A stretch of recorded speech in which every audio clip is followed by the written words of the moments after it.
Et nous voilà. Bonjour, bonjour. Bonjour. Bienvenue à ce nouveau webinaire Regards croisés. Nous avons le plaisir aujourd'hui de fêter une journée spéciale puisque c'est la journée mondiale du travail social qui a donc lieu une fois par an dans le monde entier avec des initiatives diverses et variées et en particulier ici à l'IRTS Montrouge-Neuilly-Meaux.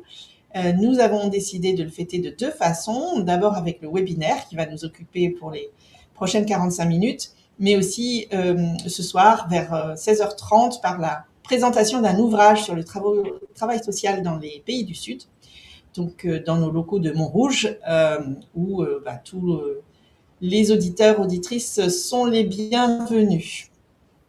En attendant, nous allons aller découvrir un pays pas très lointain, puisqu'il s'agit de la Belgique, mais on verra que même si c'est tout près et que c'est l'Europe, nos amis belges ont des particularités dans le travail social qu'ils ne vont pas manquer de nous décrire. Donc on est en présence de deux collègues qui viennent de disparaître de l'écran. Donc, je ne sais pas s'il y a un petit problème de caméra. Euh, donc, deux amis de Bruxelles. Arne Kennis qui dirige une maison de repos. Alors, c'est un peu comme un EHPAD chez nous. Et François Tricot qui travaille dans un CPAS. Et c'est un petit peu l'équivalent d'un CCAS ici en France. Donc, je Arne, suis est-ce que Arne vous nous Kennis, entendez? directeur d'une maison de repos du CPS de la ville de Bruxelles. On se trouve ici 50 habitants et une crèche et une maison qui accueillent des jeunes sur notre site. Je laisse la parole à François. Bonjour tout le monde, ravi de participer aujourd'hui dans le cadre de cette journée aussi internationale du travail social. Donc moi je suis François Tricot, je suis assistant social de formation et je travaille comme coordinateur social au CPS de la ville de Bruxelles. C'est l'enjeu de notre rencontre aujourd'hui, vous expliquer ce que c'est un CPS.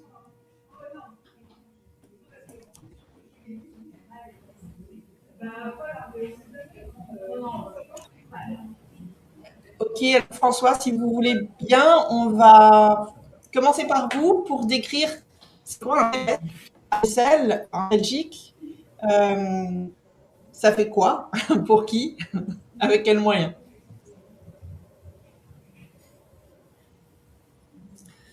Ok, est-ce que vous m'entendez bien Oui. avant toute chose? Parfait. Donc voilà, on a des petits problèmes de connexion, donc j'espère que ça va tenir jusqu'au bout.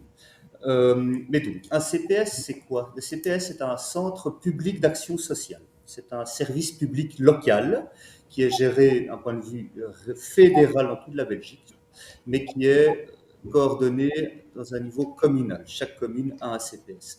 Le but d'un CPS, c'est quoi? C'est de garantir le droit à une vie digne pour tous les citoyens et les citoyennes dans un état de besoin. Il vient en aide aux personnes en difficulté qui ne peuvent pas subvenir à leurs besoins tout seuls et donc qui ont besoin d'un accompagnement public de l'aide sociale. Le CPS, c'est aussi ce qu'on appelle une aide résiduaire ou plus communément le dernier filet de la sécurité sociale. Ça veut dire que si les personnes n'ont plus aucun autre droit, par exemple accès à la mutuelle, au chômage, à la pension, à la reconnaissance d'handicap, alors et seulement dans ce cas-là, les personnes peuvent aller introduire une demande d'aide sociale dans leur CPS communal. On peut passer à la slide suivante. Alors, ça ne vient pas de nulle part, ce modèle de CPS. C'est le modèle belge d'action sociale qui a pour mission de combattre la pauvreté et l'exclusion. Et il y a 3 lois fondamentales qui régissent les CPS, qui organisent et coordonnent les CPS. Alors, je les ai mis ici en l'occurrence, je ne vais pas rentrer dans les détails, mais sachez que la loi, vous voyez la deuxième qui instaure les centres publics d'aide sociale, c'est ce qui définit la dignité sociale et qui permet de dire que les publics les plus vulnérables et en état de besoin peuvent prétendre à une aide sociale de l'État. La loi de 2002 va un peu plus loin et elle permet d'expliquer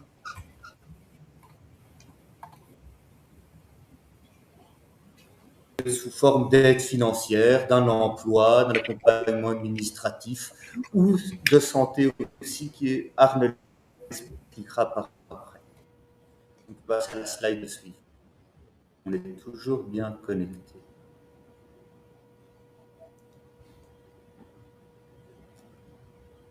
Voilà, on peut passer à la slide suivante.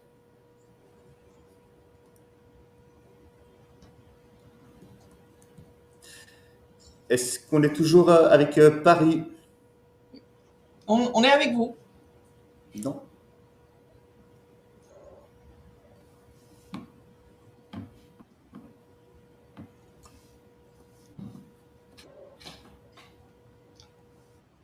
Alors là, on vous a perdu un peu, Arnaud et François. Ouais.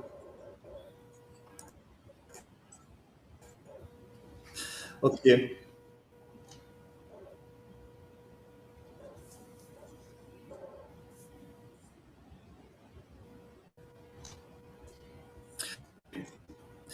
Alors, les CPS, leur mission générale, vous voyez qu'il y a des S à mission et à générale. Il y a une grande loi générale, une mission fondamentale.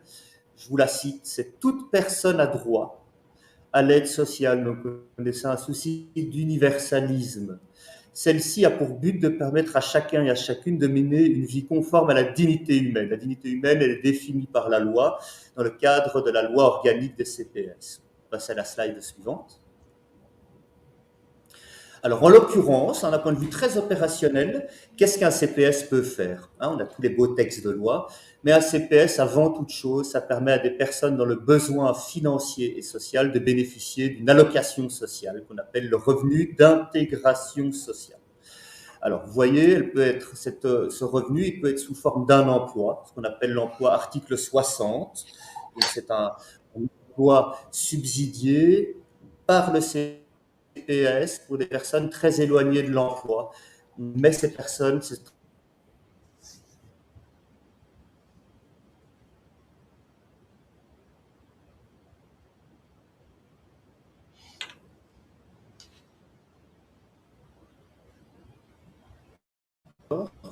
une aide financière. Donc, on est à nouveau perdu nos amis belges. Et vous voyez les montants mensuels.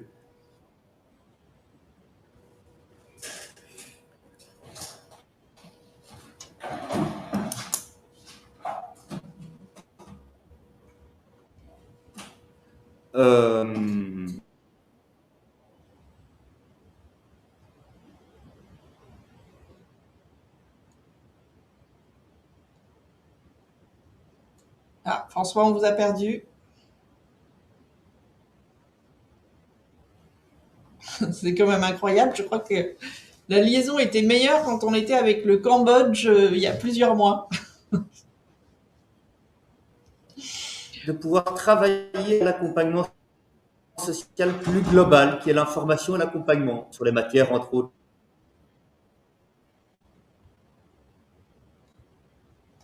pour l'aide palliative, curative et préventive sous forme d'aide matérielle. Par exemple, l'accès à des soins de santé via les cartes santé.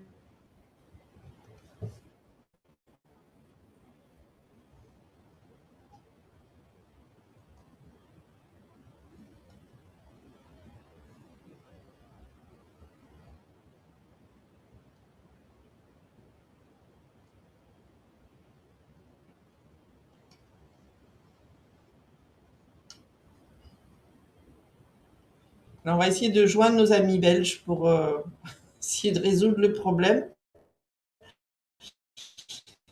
Parce que j'ai l'impression que c'est plutôt eux qui ont des connexions que nous, puisqu'apparemment que c'est plutôt eux qui ont des problèmes de connexion.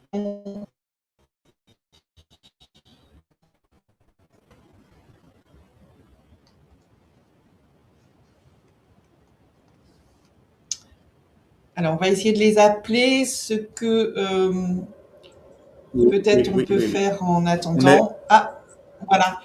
Arnaud et François, on est désolé, mais ça coupe très très souvent. Est-ce que vous avez un problème de connexion? Je pense que maintenant c'est bon. Je pense qu'on a réglé le problème. Mais rassurez-vous, si les participants veulent les slides, ben, toutes les informations sont dessus. Mais voilà, donc je vais récapituler très brièvement, comme ça on peut avancer, on ne perd pas de temps. Les missions générales du CPS, c'est de permettre aux personnes les plus vulnérables dans la société, qui ont perdu tous leurs autres droits à la sécurité sociale et qui sont sans emploi et sans activité de formation, entre autres, de pouvoir mener une vie conforme à la dignité humaine. Et donc cette dignité humaine, mener une vie conforme à la dignité humaine, elle passe entre autres par un droit à l'intégration sociale, que ce soit un emploi en insertion socio-professionnelle. Et donc les CPS peuvent accompagner les personnes les plus éloignées de l'emploi à avoir un contrat de travail avec le CPS. Et donc, on les met à disposition de nos structures de notre CPS ou les structures associatives ou institutionnelles qui gravitent autour du CPS pour qu'ils acquièrent une expérience probante dans les métiers et dans l'emploi. On les envoie aussi en formation, des formations préqualifiantes ou qualifiantes. Donc là, dans un souci de durabilité dans leur trajectoire ISP. La deuxième forme d'intégration sociale, c'est bien évidemment le revenu de remplacement, qu'on appelle le revenu d'intégration sociale. Les barèmes, vous voyez ici en dessous, sont fixés par la loi, donc on n'invente pas des montants. Exemple, une personne seule touche par mois 1 263,17 €.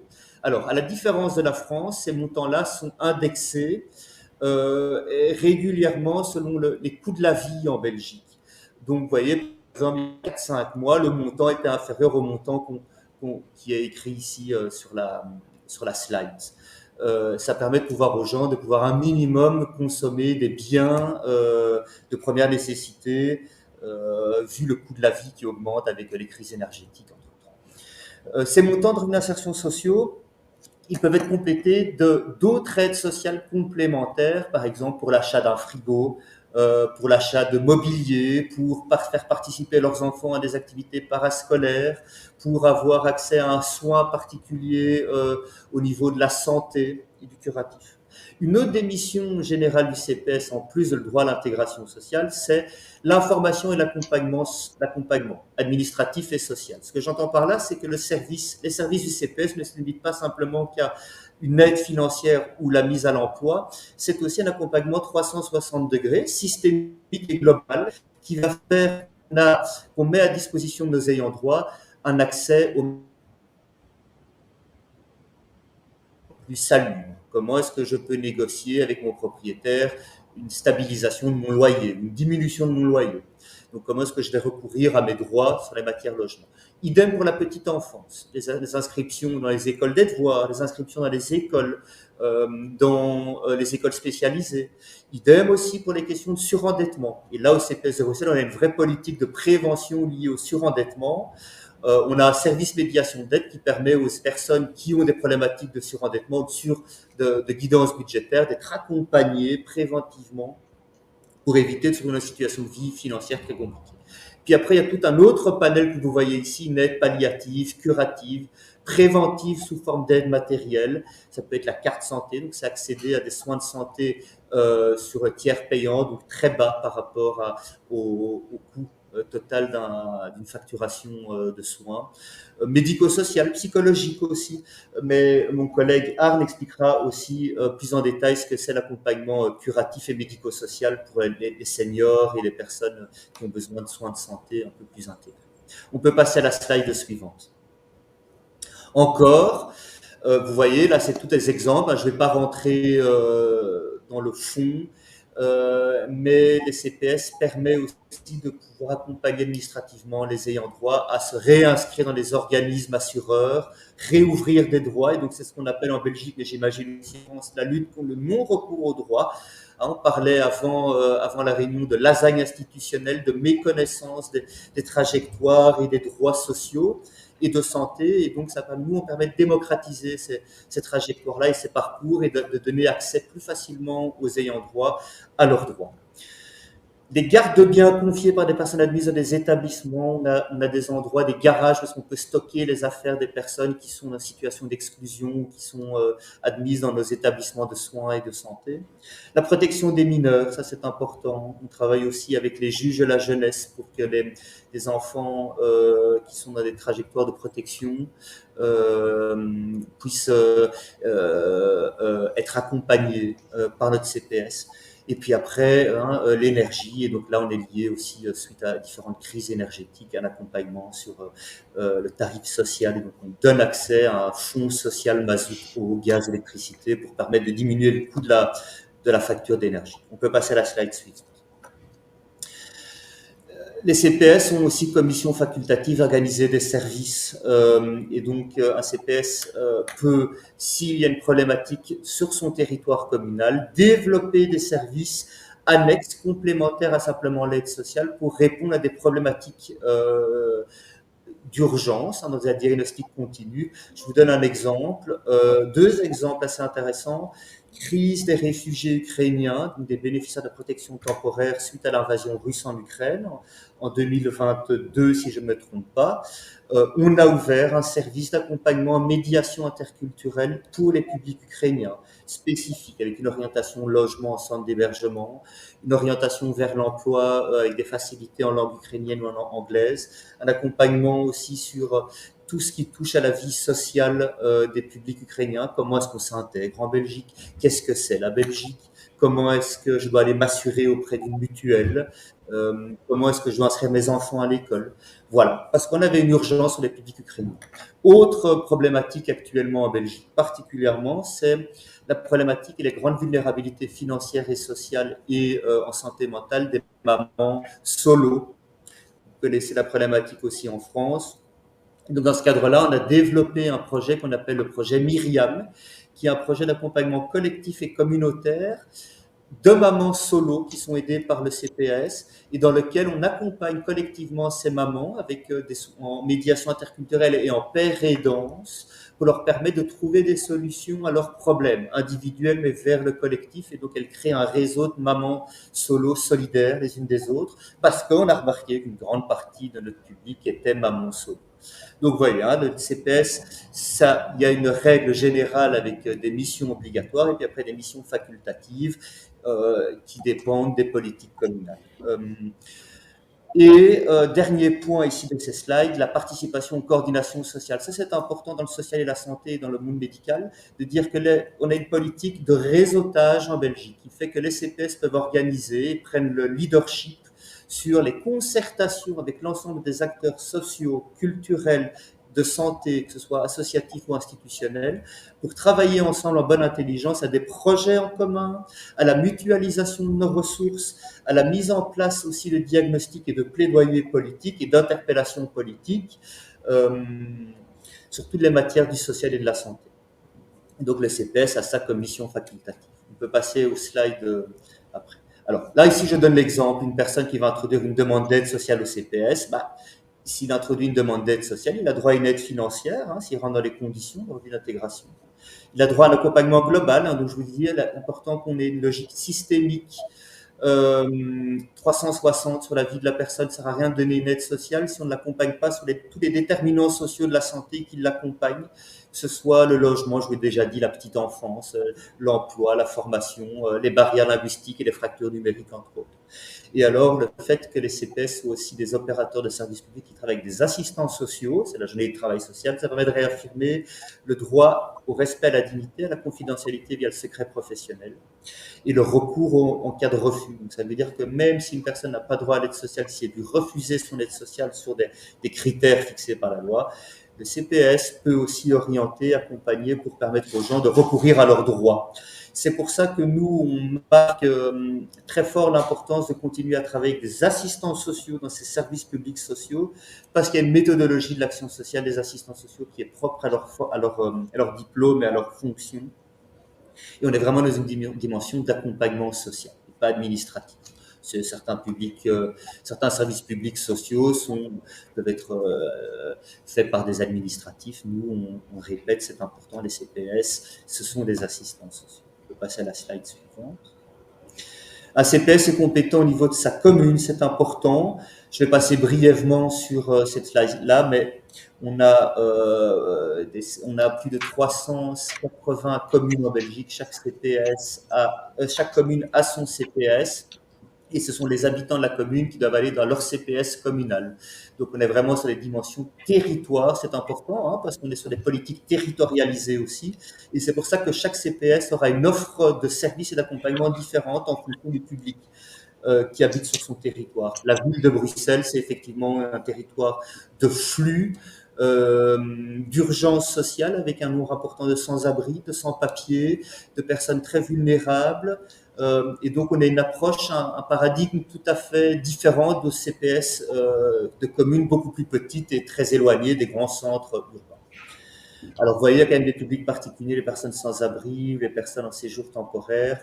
Ils sont très éloignés des politiques territoriales parce qu'un sans-abri, en fait, il dort chaque jour peut-être dans un endroit différent et qui ne dépend pas d'une commune et d'un CPS. Et donc là, on a quand même des facilités de pouvoir partager les dossiers entre communes et chaque CPS. On peut passer à la slide suivante. Ben, il y a des engagements, ça c'est important parce que dans la loi 2022, dans les lois piliers du CPS, on parle de l'obligation d'avoir un PIS avec le CPS. Le PIS est un projet individualisé d'intégration sociale. En gros, c'est un document qui marque les engagements du CPS envers l'ayant droit et les engagements de l'ayant droit envers le CPS. Donc, pour pouvoir bénéficier d'une aide sociale, le revenu d'insertion sociale, l'ayant droit et le CPS s'engagent à mettre en place tout un parcours d'accompagnement sociaux avec des obligations de participation et de résultats, c'est important, qui est évalué régulièrement. Donc, en l'occurrence, tous les 6 mois par nos assistants sociaux. Si la personne n'a pas respecté ses engagements, il y a des risques de sanctions sur son revenu d'intégration sociale. Vous voyez qu'on est quand même dans une optique, ça peut être de contrôle, on peut le dire aussi d'activation sociale pour permettre aux gens à un moment de se mobiliser et de pouvoir avancer dans leur parcours social. Voilà. Je passe à la slide suivante. En gros, et c'est les 2 dernières slides, c'est intéressant pour que vous ayez une vue sur les volumes des personnes qu'on accompagne au CPS de la ville de Bruxelles, pas sur l'ensemble des CPS de Belgique, mais sur le CPS de la ville de Bruxelles, qui est une commune en Belgique. En 2022, donc juste après le Covid, les chiffres ont largement augmenté puisqu'il y a une réforme des allocations de chômage, une augmentation des publics seniors et des jeunes aussi 18-25 ans aidés par le CPS. Mais la photographie en 2022, c'était celle que je vous présente aujourd'hui. Elle apprend avec des précautions puisque je vous dis qu'elle a évolué. Mais voilà, on avait plus ou moins 6000 personnes, 7000 personnes, 6750 personnes aidées par une aide sociale chaque mois. 22 000 personnes par an aidées financièrement, pas avec le revenu d'insertion sociale, mais revenu d'insertion sociale et aide sociale complémentaire. Plus de 3300 jeunes de moins 25 ans qui étaient aidés par une aide sociale, ce qui est énorme. Plus de 1800 étudiants aussi aidés par notre cellule étudiant. Plus de 10 000 bénéficiaires d'une prise en charge de soins de santé par an avec la carte santé. C'est énorme. Donc, on voit que c'est un travail social santé intégré. On ne résoudra pas les problèmes sociaux si on ne travaille pas aussi sur les déterminants sociaux de la santé. On peut passer à la slide suivante. 3800 sans-abri accompagnés, 2800 bénéficiaires de l'aide médicale urgente. Donc, c'est la même chose qu'en France. Pour les personnes qui n'ont pas de papier, qui ne sont pas régularisées, on a une aide médicale qui permet aux personnes sans papier d'accéder au minimum, en tout cas, de l'accompagnement de soins, aller chez le dentiste, aller à l'urgence, aller chez une maison médicale.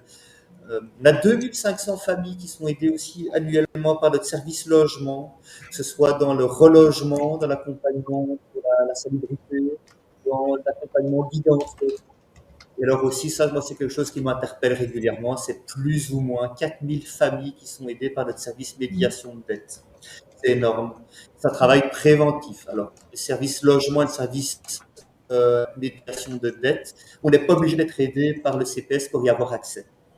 Donc ça, c'est important avec le CPS, ne se limite pas simplement qu'il y ait une aide sociale et un document, un contrat, le PIS, entre l'ayant droit qui touche une aide financière et le CPS, l'institution CPS. C'est aussi tout un travail pour tous les habitants et les habitantes du territoire communal pour travailler sur les déterminants sociaux.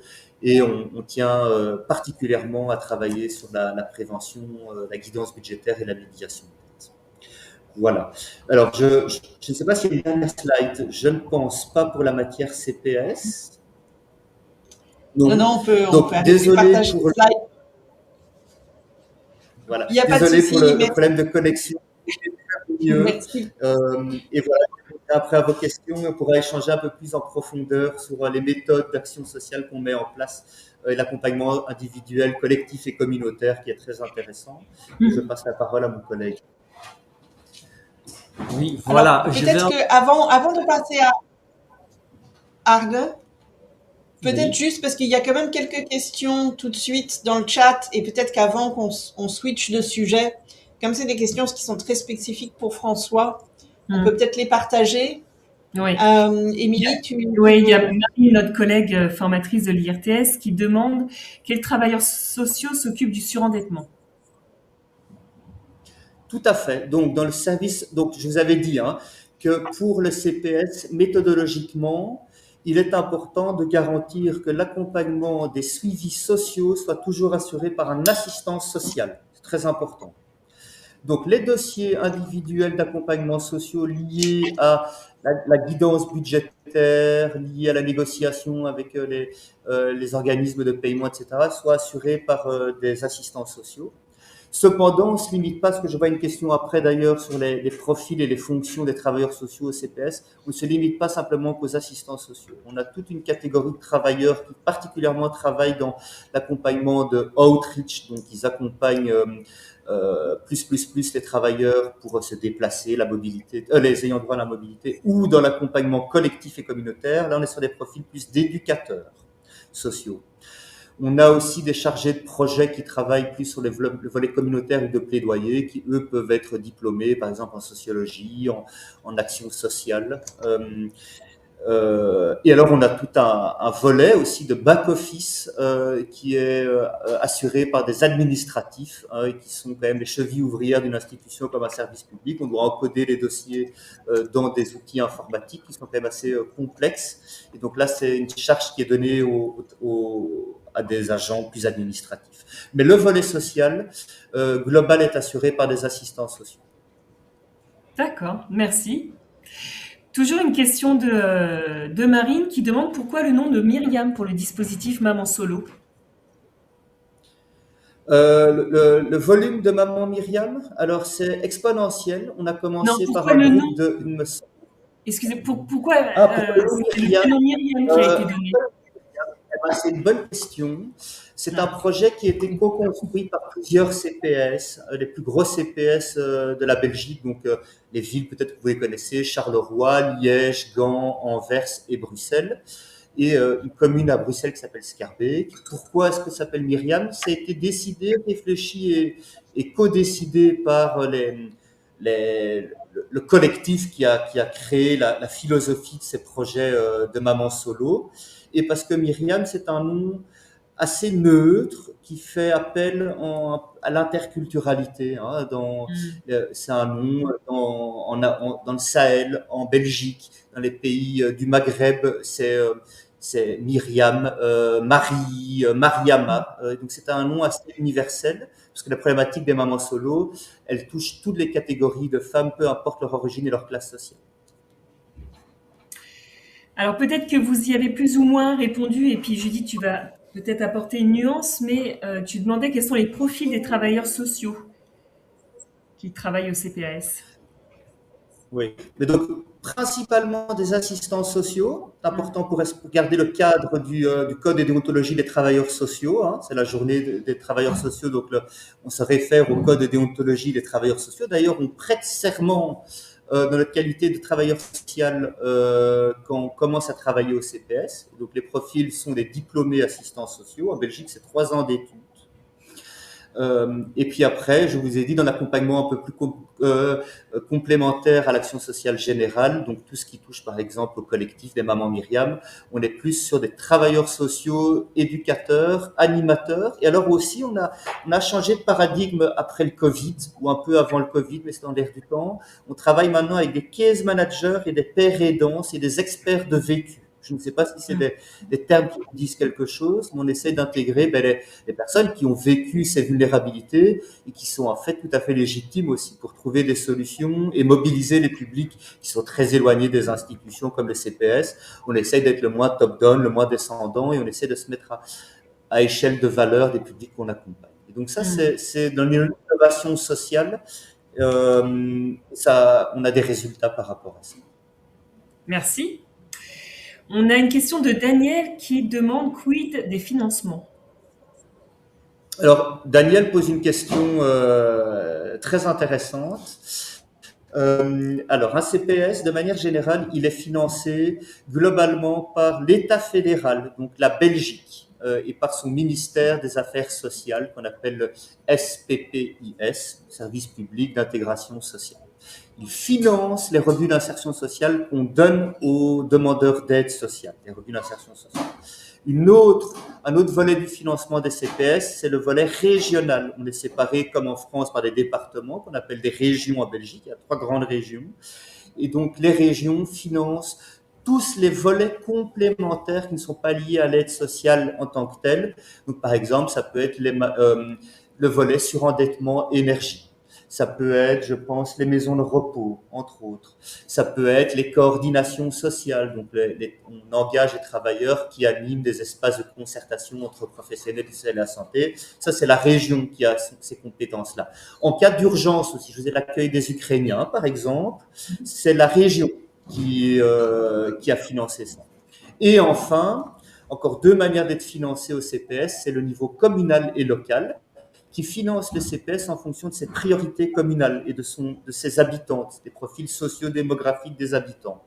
Donc, les communes, chaque année, votent un budget pour le CPS. Et c'est pour ça que même s'il y a une règle générale dans toute la Belgique au sein des CPS, il y a quand même des spécificités par commune. Et donc, chaque CPS local a une offre de services et d'accompagnement qui est différente en fonction des dotations communales qu'il reçoit.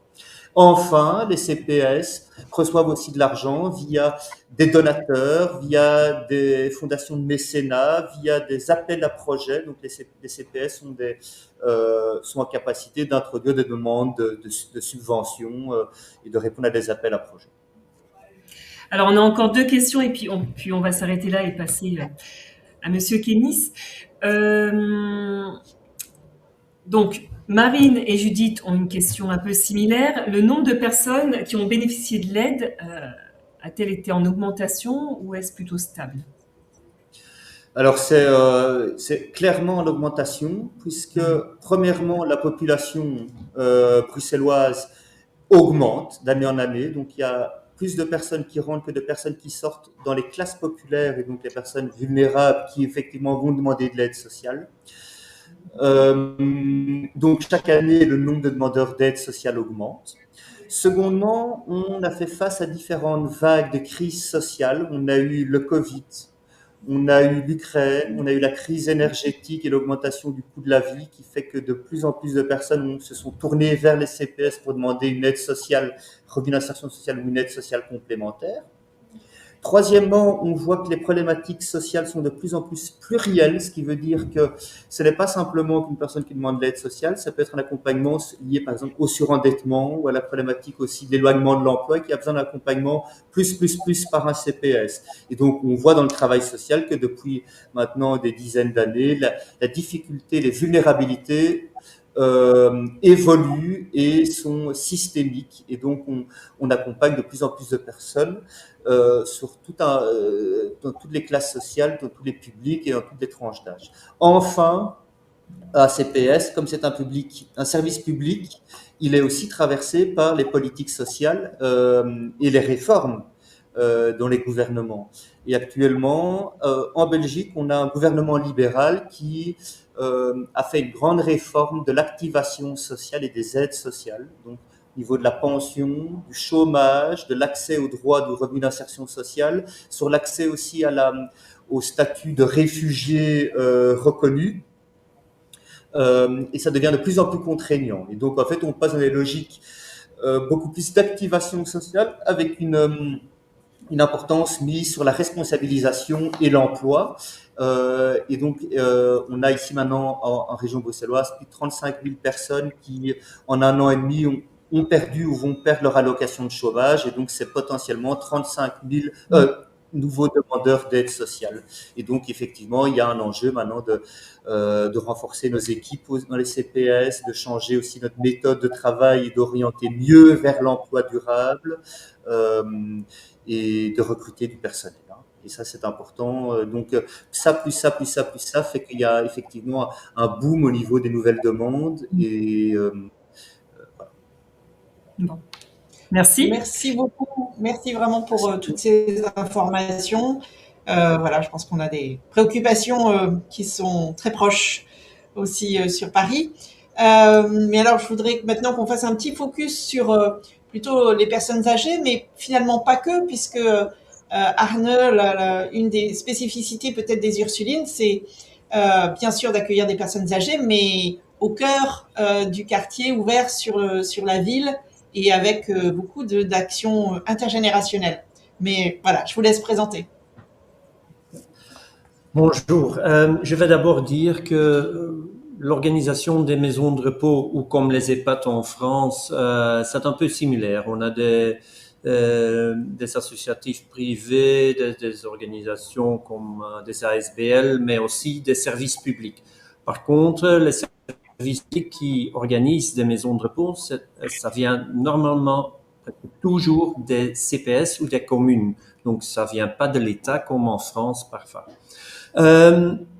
Mais on a une spécificité ici en Belgique, surtout à Bruxelles. On a mis depuis la période Covid, mais on était déjà occupé avec ça avant dans notre propre maison de repos aux Ursulines, c'est de créer un lieu de vie. Et donc, c'est pas seulement un lieu où on va soigner les personnes, mais c'est surtout un lieu de vie où on continue sa vie comme avant, mais naturellement dans une maison de repos. C'est pour ça que notre baseline, c'est un peu votre lieu de vie au cœur de votre quartier. Donc, c'est une continuité de leur vie du passé. On peut passer vers le slide suivant. Donc, les CPS de la ville de Bruxelles, parce que Bruxelles, c'est 19 communes, mais la ville de Bruxelles, c'est 250 000 personnes. Nous avons 5 maisons de repos. Vous voyez toutes les différentes maisons de repos dont on parle. Et chaque maison a ses spécificités. Par exemple, je prends Vézal qui accueille surtout une public qui a des problèmes de démence et d'autres. Et eux, ils travaillent autour du projet du modèle Montessori. Par exemple, les ESL, c'est une maison qui accueille des personnes qui sont dans une situation végétative, on va dire les lycomas. Donc, ça c'est aussi un profil spécifique. Et par exemple, Saint-Gertrude, c'est une maison qui accueille surtout un public très populaire, avec très peu de finances, surtout des personnes avec des problèmes d'alcoolisme, hommes, jeunes, Korsakoff. Donc, ça, c'est aussi un public un peu plus spécifique. Et donc, les deux autres, les Églantines et nous sommes un peu plus général au niveau de tous les publics dont on a parlé déjà.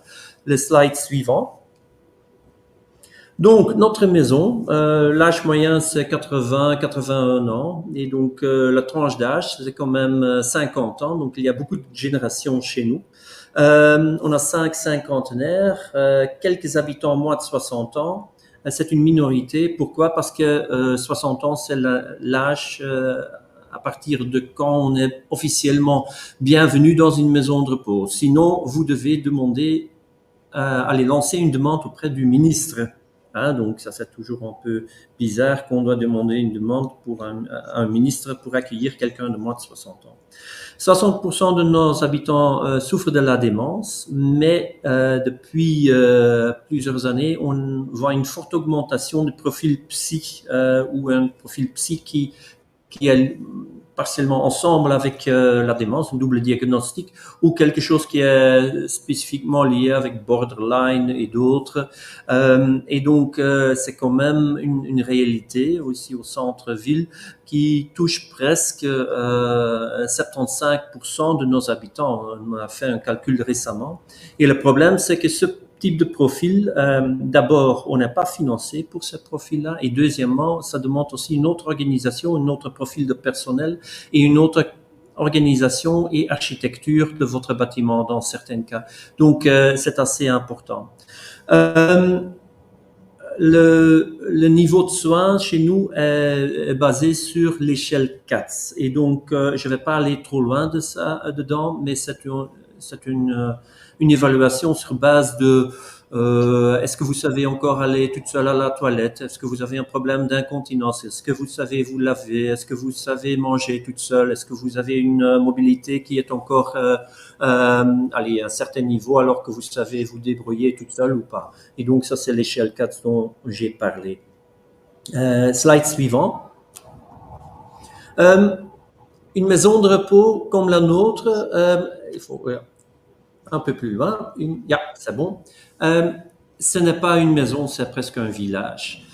Pourquoi? Parce qu'on fait plein de choses dans notre maison. Donc, je vous ai dit déjà peut-être que j'accueille ici avec mon personnel 150 habitants, mais en même temps, on a une crèche ici, on a une maison qui accueille des jeunes de 15 à 18 ans qui sont placés par le juge de la jeunesse.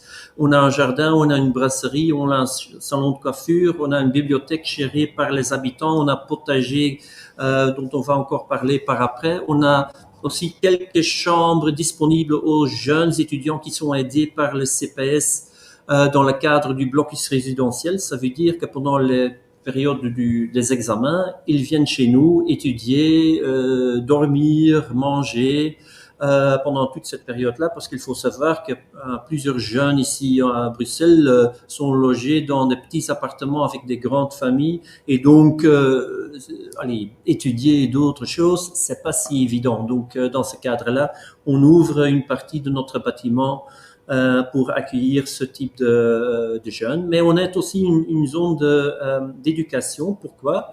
Parce que dans notre chapelle, on a un bâtiment un vieux bâtiment qui a aussi une chapelle. C'est un lieu où on donne des cours et d'autres, mais je vais vous en parler par après encore dans un de ces projets-là.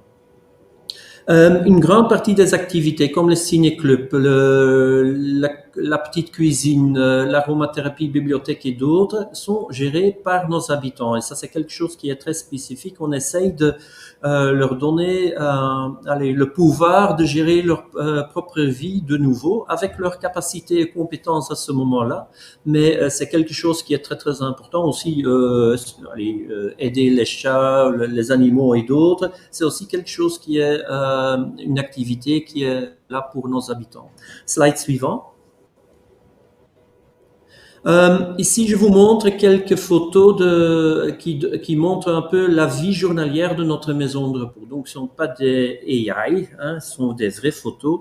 La première photo, vous voyez, on a un magasin pop-up dans notre maison de repos de Cyclope. Donc, notre CPS a un magasin deuxième main. Et ils font des tri au niveau des vêtements qui peuvent être utilisés plus facilement par nos habitants. Et donc, c'est une sorte de petit magasin pour les habitants qui arrivent chez nous, parfois des SDF, donc sans domicile fixe. Donc, parfois, ils arrivent sans vêtements. Donc, ça, c'est un bon départ pour trouver des vêtements à un prix bas. Mais on a aussi des groupes de Scrabble, on a des enfants qui passent, on a notre potager, vous voyez une dame qui est en train de cuisiner, il y a des jeunes qui font de la musique. Ça fait partie de notre maison, c'est comme en ville, et donc ça c'est quelque chose qu'on veut bien soutenir jour après jour. Slide suivant. Donc, cette vie, cette petite village, c'est seulement possible quand on a un grand réseau. Et donc, on est très fiers de notre réseau. C'est un travail depuis 15 ans sur notre structure. Donc, on travaille avec plein de partenaires, des petits, des grands. Parfois, c'est quelques fois par an. Avec d'autres, ça c'est presque 3 fois par semaine. Et donc, ensemble, on crée cette vie sur le lieu dans notre maison de repos. Parce que nos habitants sont des citoyens de la ville. Et ça, on veut maintenir. Et donc, le lien avec le quartier est pour nous primordial, même avant tous les soins qu'on donne. Hein.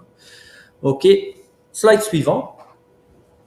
Je vais vous montrer cette slide et malheureusement, je ne sais pas vous montrer aujourd'hui un petit vidéo qui pourrait encore montrer encore l'exemple de ce qu'on fait.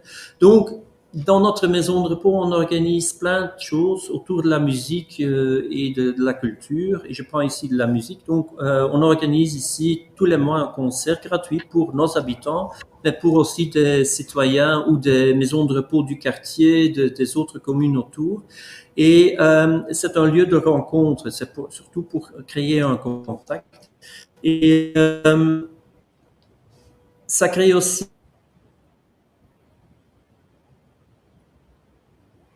il y a toujours 30, 40, parfois 60 personnes qui viennent participer à ces concerts. Mais c'est aussi un lieu où on fait des répétitions et où on fait des enregistrements. La semaine passée, j'avais encore un groupe qui est venu pendant toute une semaine enregistrer leur musique pour participer à un concours. On a une chorale qui est chez nous là avec nos habitants. Et le Conservatoire Royal de Bruxelles, c'est une haute école autour de la musique. Eux, ils utilisent notre chapelle comme lieu de formation, comme une des classes, comme un lieu où on fait des examens ou des auditions. Et on participe à tous les événements aussi. Donc, la porte est toujours ouverte, on va dire. Et donc, c'est un va-et-vient, en respectant naturellement l'une et l'autre. Et grâce à tous ces liens avec ces jeunes étudiants qui viennent répéter, suivre des cours chez nous, on a la possibilité d'offrir à nos habitants un projet qui s'appelle Musique en chambre. Et qu'est-ce que ça veut dire pour les personnes qui ne savent plus participer à des concerts ou des personnes qui sont en fin de vie, soins palliatifs ou d'autres? On peut offrir des petits concerts en chambre, ensemble avec la famille et tout le monde. Et ça, c'est d'une manière gratuite, grâce à tous ces liens dont on a avec le secteur de la musique. Donc ça, c'est un exemple de comment on peut intégrer quelque chose qui est a priori pas intégrable dans une structure comme la nôtre. Je vais vous montrer une deuxième. Ça, c'est l'autre slide. Ça, c'est notre potager. Il faut savoir qu'on a la chance et une richesse, c'est-à-dire d'avoir un potager un grand jardin avec un espace de 1600 mètres carrés. Et on l'a converti il y a 4-5 ans vers un potager. Un potager qui a deux liens. Une partie qui est liée par Atelier Groot-Eiland. Et ça, c'est une organisation qui gère ce potager d'une manière comme un lieu de production. Donc là-bas, eux, ils vendent leurs courgettes, leurs tomates et leurs salades à des magasins et des restaurants du quartier. Donc c'est quelque chose, un cycle court, c'est aussi très écologique. Deuxièmement, on a aussi un potager qui est... Non, il faut un peu retourner en arrière. Un potager qui est vraiment pour le quartier. Donc ça, c'est un groupe de WhatsApp de plus ou moins 25 personnes à 200 personnes ça dépend par saison, qui gère une partie du potager et ça c'est pour eux, mais on peut aussi utiliser ces légumes pour notre atelier de cuisine, pour la crèche, pour les jeunes qui apprennent à cuisiner ensemble avec les éducateurs. Ça va plus loin parce qu'on a connecté aussi avec ça quelques ruches via un apiculteur, donc on vend aussi notre propre miel et on a aussi quelques tests avec quelques vignes pour un peu voir est-ce qu'on sait vers le futur développer quelque chose comme ça sur le terrain parce que c'est en plein ville, ça c'est assez unique. C'est entre-temps aussi devenu un lieu éducatif parce qu'il y a des écoles qui se sont liées pour apprendre par exemple comment gérer la compost, comment suivre une plante ou tout ce qui est jusqu'au moment de la récolte, parce que c'est quelque chose naturellement qui est difficile à présenter dans une classe et pour la plupart des enfants en ville, vous savez aussi que les liens avec la nature n'est pas toujours si facile. Ces deux organisations, la production versus le potager du quartier, crée aussi un lien parce qu'eux, ils donnent aussi des formations à ces gens qui apprennent. C'est souvent aussi des gens un peu de partout du monde et qui ne connaissent pas toujours non plus la technique ou le climat de chez nous, ou le type de légumes dont on récolte ici chez nous. Donc, voilà. C'est un peu une petite explication de notre maison de repos. C'est en vitesse, naturellement. Et on peut terminer avec la dernière slide. Vous avez les contacts et aussi un lien vers Instagram et Facebook. Donc, vous pouvez suivre la vie de notre petit village à Bruxelles. Toutes les semaines, vous voyez quelques images et quelques infos de notre structure. Voilà, ça c'était un peu ma présentation en 10 minutes, je pense. Et voilà. Merci beaucoup. Merci beaucoup. On a quelques questions, notamment de Marine, qui demande ce qu'il en est du maintien à domicile pour les aînés, en Belgique, bien sûr. Oui. Je ne suis pas un vendeur des chambres et donc la priorité pour nous, c'est que la personne sait développer sa vie à la fin de sa vie comme il ou elle le veut. Et naturellement, on essaye de maintenir au maximum la personne chez lui, mais il faut être conscient que dans une grande ville, ils sont fort isolés, il y a très peu de familles. Très souvent, les bâtiments où ils habitent sont vieux, avec beaucoup d'étages et d'autres. Donc, au niveau de la flexibilité ou la facilité d'adapter leur logement à leur situation, c'est pas toujours évident. Surtout quand tu arrives avec des problèmes de démence, de mémoire et d'autres, c'est pas si évident. Et donc, malheureusement, on est parfois obligé quand même de s'orienter vers une maison de repos comme la nôtre, pour quand même essayer de maintenir d'une ou autre manière sa vie. Et je peux vous dire, la plupart des remarques de nos habitants, parce que je dois être honnête, la plupart des habitants qui arrivent chez nous, parce que chez nous on parle des habitants, pas des résidents, les habitants, ils viennent ici en urgence, parce que c'est après, ils sont tombés ou quelque chose, ils arrivent à l'hôpital et tout d'un coup, le médecin et les spécialistes, soi-disant, disent « tu peux plus retourner vers ta maison ». C'est un choc, c'est un deuil, c'est assez une rupture assez directe dans leur vie. Et donc, on essaye de les accueillir. Mais par après, et je peux vous assurer, chaque déménagement vers une maison de repos, c'est une rupture totale avec leur vie du passé, même avec tous les aides qu'on donne encore. Mais par après, ce qu'on entend comme remarque par après, vous avez vu qu'on a plein d'activités et d'autres. Les habitants disent, c'est pour la première fois depuis des années que j'ai de nouveau un lieu social. Je sais participer à des activités, je peux sortir, je vois d'autres personnes, j'essaie de nouveau créer un lien avec d'autres personnes. Donc, une maison de repos ne doit pas être négative, mais j'essaie aussi, je propose toujours aussi de maintenir la vie chez eux au maximum que possible. Mais ce n'est pas toujours une réalité. Si je peux compléter ce que vient de dire Arne, au niveau du CPS, on expérimente des projets pour voir si on ne sait pas changer la manière de travailler l'action sociale. Et dans ce cadre-là, le CPS travaille et finance une ASBL, enfin une association, excusez-moi, qui s'appelle Accolage, pour ne pas la nommer, qui travaille en fait avec des jeunes de quartier pour faire un réseau d'ambassadeurs pour aller à la rencontre des personnes âgées les plus isolées. Et donc, ils répertorient, ils font des référencements et des contre-référencements de ces personnes âgées pour leur permettre d'être accompagnés vers le CPS, de pouvoir aller faire des courses, de pouvoir faire des sorties collectives. Et entre autres, avec tout un réseau d'acteurs comme les maisons de quartier de la ville de Bruxelles, qui sont des espaces communautaires, particulièrement pour les seniors et le troisième âge. Donc on se rend compte que rester à domicile, pour certaines personnes, c'est la dignité aussi, c'est important pour eux. Mais ce qu'on met comme moyen et comme philosophie dans nos maisons de repos et de soins, ça permet aussi d'avoir aussi un plus et un mieux, hein, pour les Et on a aussi certains projets autour de logement. Donc, par exemple, notre maison est liée avec un projet qui s'appelle Tissage, où il y a 5 appartements avec des personnes qui habitent en toute autonomie, mais eux, ils sont liés aussi avec nos activités, aussi avec les activités de la maison du quartier. Et donc, ça crée aussi un lien. Et donc, dans les quartiers déjà, avec des personnes âgées qui sont encore très autonomes, eux, ils viennent parfois comme bénévoles chez nous ou inverse, et donc ça crée une sorte de vie. En plus, on est en train de tester des projets où on crée des logements avec une mixité, avec des mamans isolées ou des familles monoparentales ensemble avec des seniors. Donc, ce sont des petits trajets qu'on essaye de résoudre, à part d'autres projets qui existent naturellement, mais ce sont 2 exemples.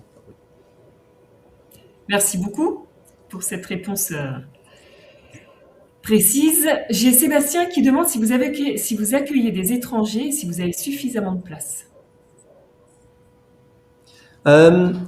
Il faut savoir que ça dépend par région ici en Belgique, en Flandre et en Wallonie, c'est un peu autre, mais ici à Bruxelles, à l'heure actuelle, ce qu'on constate, qu'on a encore une occupation qui est assez, je vais dire, parfois très faible au niveau des maisons de repos.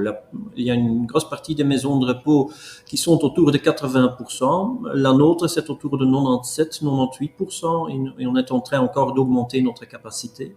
Il faut savoir aussi que la région a essayé de réduire le nombre de lits, donc ils ont récupéré plus ou moins 2000 lits dans la région bruxelloise pour aussi un peu transformer notre secteur vers le futur pour donner plus de qualité au niveau de certains types de lits qui sont un peu plus nécessaires à l'heure actuelle. Il faut savoir aussi qu'actuellement, pour notre structure spécifiquement, on a surtout une demande pour des profils avec des soins très lourds ou très avancés. Donc, ça c'est quelque chose, une évolution qui est à l'heure actuelle quand même, qui est fort présente. Et pour remettre dans un cadre sociologique et démographique, la région bruxelloise, et particulièrement la ville de Bruxelles, qui est un arrondissement de la région bruxelloise, c'est le deuxième territoire le plus cosmopolite du monde après Dubaï. Et donc, à la question est-ce qu'on accueille des étrangers, de fait, en permanence dans tous nos services et dans notre milieu de vie.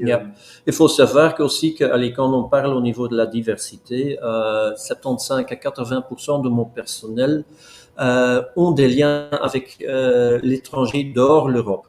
Donc, vous voyez déjà qu'il y a très peu de, je vais dire, Belges d'origine, de 100%, qui travaillent encore dans nos structures. Donc, c'est une richesse aussi.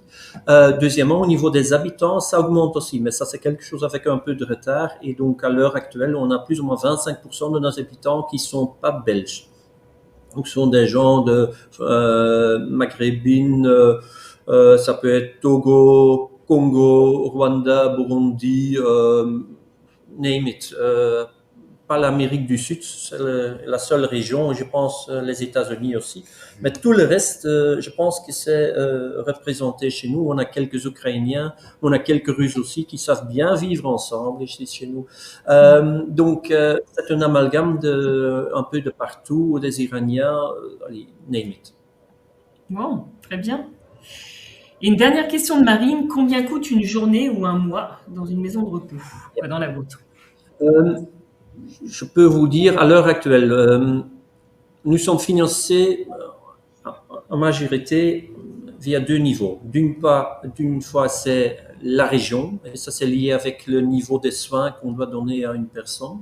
Et ça, pour donner une idée, c'est plus ou moins 75 €, 78 € par jour par personne qui habite chez nous. Deuxièmement, on a la participation de la personne, et ça c'est surtout au niveau allez, je vais dire la partie hôtellerie. C'est le repas, c'est le chauffage, l'électricité, la chambre, le nettoyage, c'est un peu ça. Et ça, c'est autour de, à l'heure actuelle, 65 euros, mais ça va augmenter parce que la moyenne ici dans la région bruxelloise, c'est 75 euros. Ça va encore. Allez, quand tu vas vers la Flandre, tu arrives beaucoup plus vite faire 80, 90, 100 euros par jour. Naturellement, ce sont des montants qui sont très élevés. Hein. Chez nous, c'est encore aujourd'hui, un habitant doit participer plus ou moins avec un montant de 2000 euros. Il y a des voisins ici chez qui c'est 3000 euros. Mais naturellement, les pensions de nos habitants, c'est pas 2000 ou 3000 euros en majorité. Donc, très souvent, notre CPS participe un peu dans les frais de ces factures. Hein. Donc, ça, c'est une des raisons aussi pourquoi que notre CPS investit aussi dans les structures des maisons de repos, parce que ce n'est pas une obligation légale. C'est surtout pour trouver des logements, et pas seulement dans le privé, parce que dans le privé, les prix sont plus élevés, aussi avec d'autres problèmes. Vous connaissez aussi la réalité de Orpea et d'autres comme en France. Donc c'est aussi quelque chose, on essaye de maintenir une sorte de garantie au niveau de la qualité. Merci. Okay. Merci à tous les deux. Malheureusement, on va être obligé de s'arrêter là parce que c'est l'heure, alors que je pense qu'il y avait encore beaucoup de questions et qu'on aurait vraiment continué agréablement à passer le temps avec vous. Il ne nous reste plus qu'à venir à Belgique pour vous rencontrer et puis visiter les Ursulines parce que vraiment c'est une maison, je pense, assez exceptionnelle. Vous êtes bienvenue. Donc, et puis peut-être vous envoyer des stagiaires. C'est ce que j'allais dire. J'en ai déjà deux là, qui sont intéressés. On accueille déjà beaucoup de Français, je peux te dire, via le projet Erasmus, via des gens de Bretagne, la Camargue et d'autres. Donc, on est assez connus à ce niveau-là. Oui. Tout à fait. Donc, en tout cas, avec les Cafdésiens, on sera très heureux de revoir Arne la semaine prochaine. Et puis, écoutez, on vous souhaite une bonne continuation dans vos super activités. Merci encore d'avoir contribué et merci à tous ceux qui nous ont écoutés aujourd'hui pour votre attention. Et bien sûr, avec le lien, vous pourrez retrouver le replay sur notre chaîne Vimeo si vous souhaitez vous repasser les informations et des informations sur le CPAS de Bruxelles qui sont aussi sur le site internet de ce CPAS. Merci à tous et très belle journée mondiale du travail social. Merci beaucoup. Au revoir. Ok. Au revoir.